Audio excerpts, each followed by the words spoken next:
Okay. Hindi ko lang narinig yun ah. Okay. Alam niyo po mga kapatid, kung babasahin po natin ang Book of Job, kasama po ito sa Go Set Go.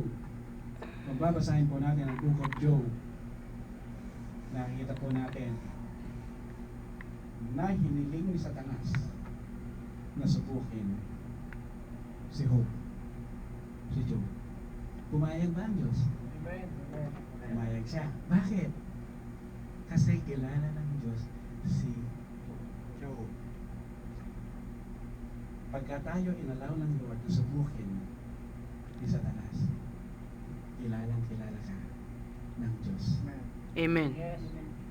Dahil alam ng Diyos na hindi mo siya ibebenta. Okay? Alam niyo po mga kapatid, kung sa pagsubok lang, siguro po ay napakarami na namin pinagdaanan ni Pastor Pong.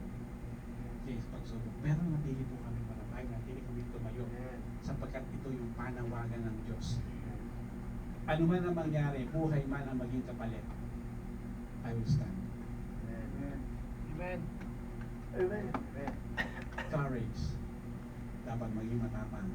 Kung gusto mo maglingkod sa Diyos, gusto mo maka-harvest, dapat magkaroon ka ng courage. Diba? Yung parang talagang Amen. pag nakita ka nila ay, ayan na si Brad. Brad, halika. Ano yung dala mo sa amin ngayon? Diba? Nakakapaganda nun?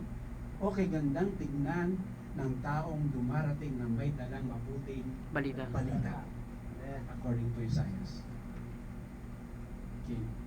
So tayo ay may dalang mabuting balita. Welcome ka rin kanila. Amen. Alam po niyo sa isang upukan, kapag ka sila nag-uusap ng mga bagay na kabalbalan, kalaswaan, pag dumating ka, tumitigil sila. Bakit? Kasi alam nila eh. Diba? Pero hindi yung pagka dumating ka, sinasabi sa'yo, halika Brad, makisali ka sa amin. Ibang klase na yun. Okay. Eto mga kapatid. Lucas 22:31. Simon, hiniling ni Satanas na subukin kayo. Ang Panginoon sa Kristo, nagsasabi po niyan. Okay, Simon. So sa ating lahat, ang pagsubok dumarating. At hindi tayo bibigyan ng Diyos ng pagsubok na hindi natin kakayanin. Amen. Pag ibinigay sa iyo na yan, kaya mo yan. Sino sa atin dito ang dinatnan ng matinding pagsubok? Taas ang kamay. Amen. Nandito ba kayo? Amen. Ano ibig sabihin? Kaya. Kinaya nyo.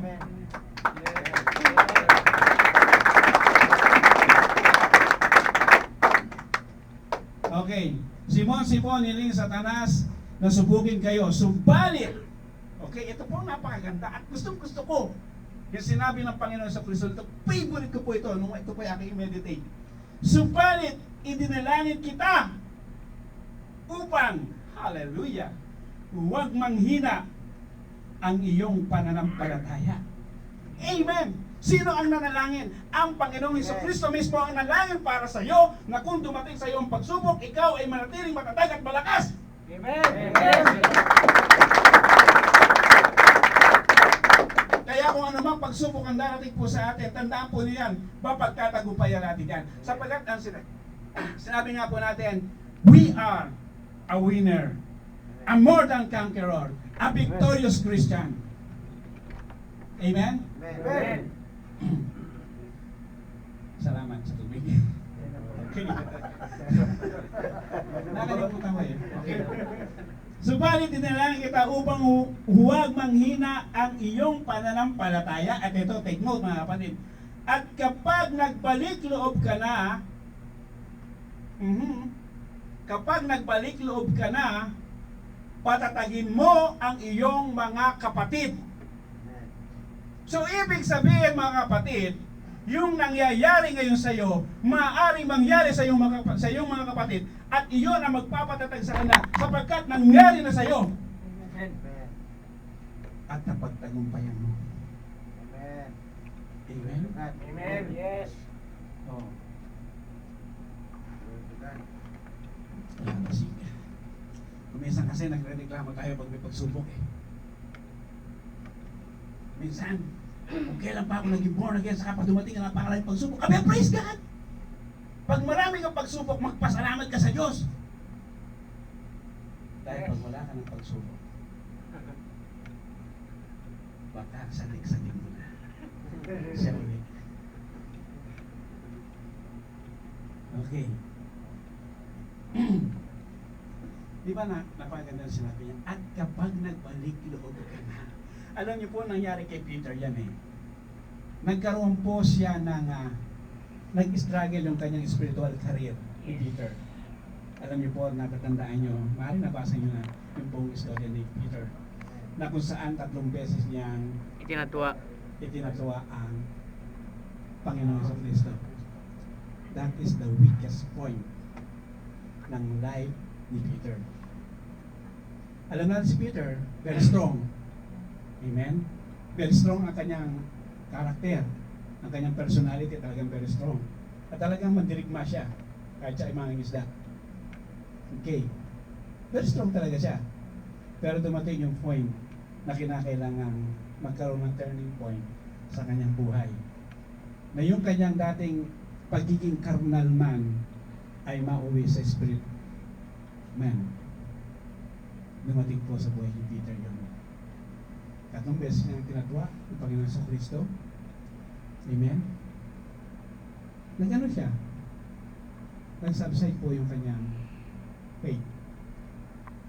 Pero hindi tuloy ang naman. Kaya sabi ng Panginoon, ipinanalangin kita na patatagin ang iyong pananampalataya at sa sandaling magbalik loob ka na, lumakas ka ng muli, patatagin mo ang lahat ng iyong mga kapatid. Amen. Paano ka makapagbibigay ng katatagan ngayon sa iyong kapatid kung ikaw ay mahina? Kaya pag may problema, thank you Lord. I bless you Lord. I praise you Lord dahil may problema ako. Amen? Amen. Huwag tayong matakot humarap sa problema. Dahil kasama ang Diyos. Amen. Amen. Amen.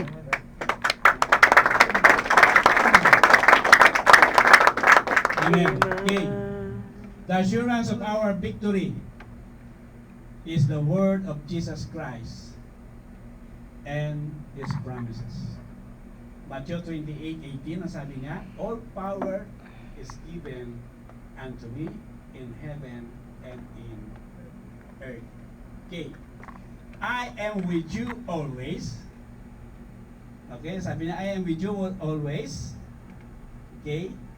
Even unto the end of the world. Okay. The Lord is the Lord of the harvest. So ano ang ating hinihintay? Go, send. Go. Amen? Amen. Kaya alam po, ipahaba pa sana yung mga isashare ko sa inyo. Sa kanya lang.